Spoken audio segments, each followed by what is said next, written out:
Bean's best outing of the year, continues to get better, super efficient. We tried to run him out there in the 7th again, and just felt like he had done a great job. Time to hand it off to the bullpen. So, it seems like the 3 starters are all competing and giving us a chance, and you feel like they're ready for the next challenge of ACC baseball.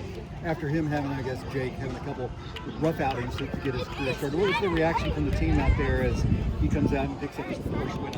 I think they know how talented he is. I mean, they saw it in the fall and the spring. He works hard. He's a good kid, and he came here, to be a weekend guy to help us maintain that championship level. And sometimes, we talk about a little too much pressure and trying to be too perfect, and that was the message in the outfield. No fear. If somebody's better than us, then we'll have to respect that. But our only demise at times has been the walks. So if we can stay away from the walks and trust the zone and trust the defense, give yourself a chance. You're not going to win 100% of the time, but as we said, February's gone. Unpack the backpack, start fresh, and guys seem to be heading in the right direction.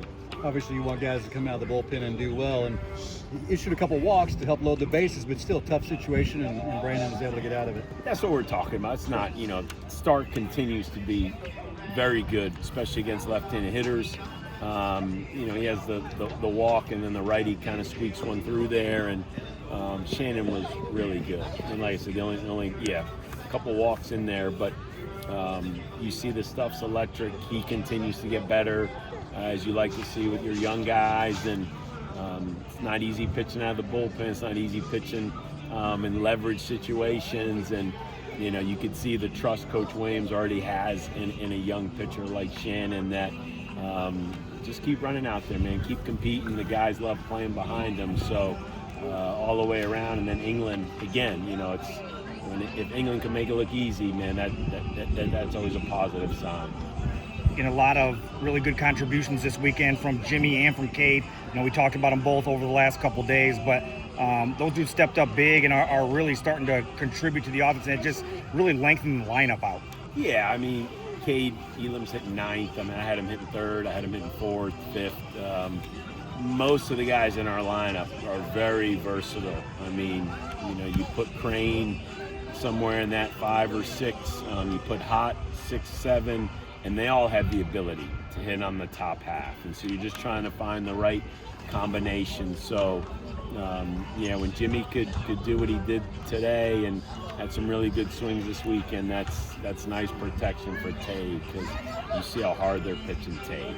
So Taig's doing great. Keep working. Probably just has to lay off a few pitches and take a few walks here and there.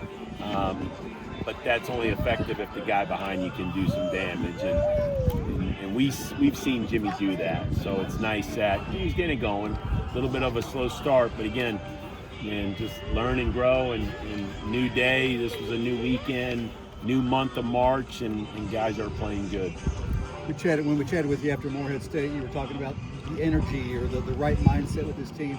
After this weekend, getting another sweep, you like how they bounced back from that? You have to. I mean, this game, you're going to lose, whether you lose by 1 run or you get beat bad and it's ugly.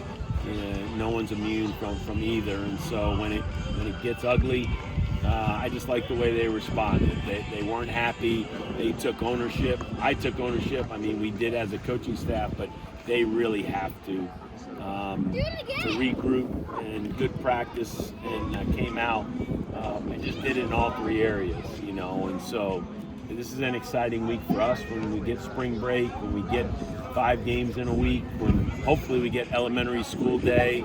Just hopefully the forecast, clears a little bit on Wednesday, but like I always say, these kids want to play the game. I love practice.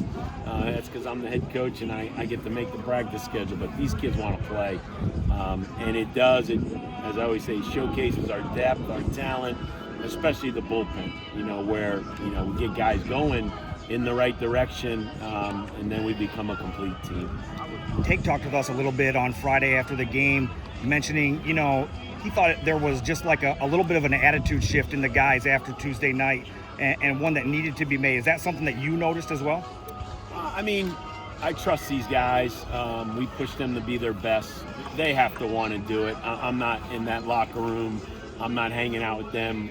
They know the pulse and the culture of the team. That's why we do certain things where we let older players talk, and so that's good for me to hear Tate say that, because I'm not around these guys as much as the players are. So yeah, they're going to be on their P's and Q's when I'm around them, but it's about preparation, it's about focus, it's about how you walk into the facility, and what you're doing preparing to play good baseball. So it's a good group. I mean, they're fun kids to coach, it's a talented group, and you want to see them respond when you get knocked to the mat. We got knocked to the mat Tuesday. It's good to see us get up and keep fighting. With a couple pair of midweeks coming up, how do you handle the pitching rotation for those? I mean, obviously Peter Michael and Hartman have been leaned on a lot in the midweek. I think Hartman is in a spot where, he's ready to get a start. And I'm sure it'll probably be all hands on deck, Wednesday. So, but as a pitcher, you got to be excited. Like, you want the ball flipped to you. There's some guys that didn't get the ball flipped to them this weekend. Good, talented pitchers that we need. So you got to be chomping at the bit. That was my frustration going into Tuesday. Guys didn't seem to have that hunger and desire, and you got to be ready. Like, how we talk about preparing, I'd like to think you're preparing right now. That ball's getting flipped to me on Tuesday and Wednesday. So, like I said, that's the goal and the expectation, and I'm looking forward to the challenge.